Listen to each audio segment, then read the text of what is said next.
నెల్లూరు నగరంలోని స్థానిక న్యాయస్థానాల సముదాయం ఎదురుగా రోడ్డు మార్జిన్ ఆక్రమించి వ్యాపారాలు చేస్తున్న వ్యాపారులపై గత వారం క్రితం నోటీసులు అందజేసిన మున్సిపల్ అధికారులు నేటికి ఎటువంటి చర్యలు తీసుకుపోవడంతో మున్సిపల్ హెల్త్ అధికారి కనకాద్రి నేతృత్వంలో 2 హోటళ్లను సీజ్ చేశారు. ఈ సందర్భంగా ఆయన మాట్లాడుతూ జిల్లా న్యాయమూర్తి, న్యాయవాదులు ప్రజల ఫిర్యాదుతో గత వారం నోటీసులు అందజేశామని, ఎటువంటి చర్యలు చేపట్టకపోవడంతో హోటళ్లను సీజ్ చేయడం జరిగిందని, సుప్రీంకోర్టు మార్గదర్శకాలు అనుసరించి ఆహార పదార్థాలను రోడ్ల మీద వేయడం నేరమని, కావున నెల్లూరు పట్టణ ప్రజలు బహిరంగ ప్రదేశాలలో ఆహార పదార్థాలు వేయడం చట్టరీత్యా నేరమని తెలియజేశారు. అందరికీ నమస్కారం అండి. ఈరోజు నెల్లూరు నగరపాలక సంస్థ మున్సిపల్ హెల్త్ ఆఫీసర్ అయిన డాక్టర్ కనకాద్రి అనబడి నేను మా కమిషనర్ గారి ఆదేశాల మేరకు, అదేవిధంగా జిల్లా జడ్జి గారి ఆదేశాల మేరకు ఇవి చాలా ఇబ్బందికరంగా ఈ 2 షాపులు ఇక్కడ దుకాణదారులు నిర్వహిస్తున్నారని చెప్పి వారికి చాలా ప్రజలకి, వచ్చిపోయే కక్షిదారులకి, అదేవిధంగా లాయర్లకి, అధికారులకి, న్యాయమూర్తులకి అందరికీ కూడా ఇబ్బందికరంగా ఉందని ఫిర్యాదు చేయడంతో గత వారం వచ్చి వాళ్ళకి వివరంగా వివరించి చెప్పడం జరిగింది.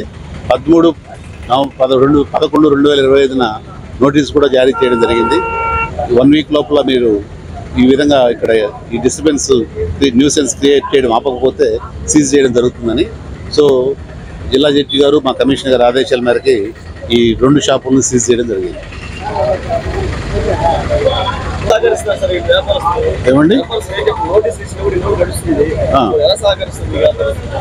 నోటీసులు ఇచ్చిన వెంటనే ఖచ్చితంగా వాళ్ళు ఏమైతే చెప్తామో, మేము ఏం చెప్పినా పుర ప్రజల క్షేమం కోసం, పాదచారుల క్షేమం కోసం, అందరూ ఎవరికి ఇబ్బంది కలిగించకూడదు మా ప్రధానమైన ఉద్దేశం. వారు స్పందించకపోవడం మూలాన తప్పనిసరి పరిస్థితులు ఈరోజు సీజ్ చేయాల్సి వచ్చింది.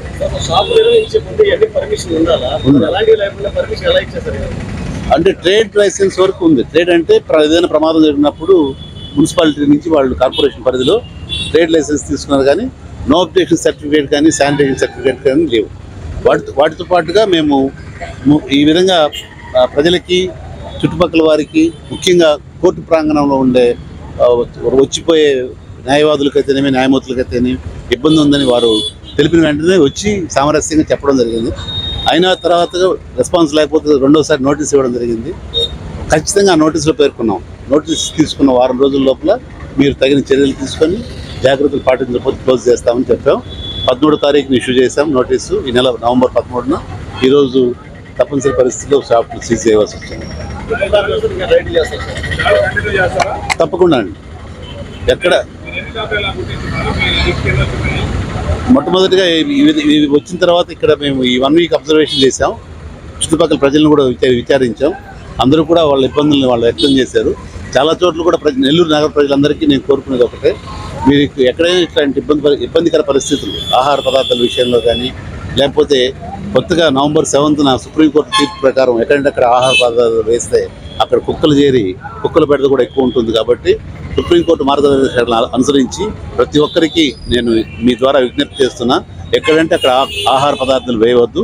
వేసిన తర్వాత ఖచ్చితంగా కుక్కలు చేరే ప్రమాదం ఉంది. కాబట్టి ప్రజలు కూడా సహకరించాలని నగర ప్రజలందరినీ నేను కోరుకుంటున్నాను. ఒకటి. రెండవది పొగ, కారం, disturbance beyond road margin, R&B road లోపలికి వచ్చి చేయడం ఒకటి.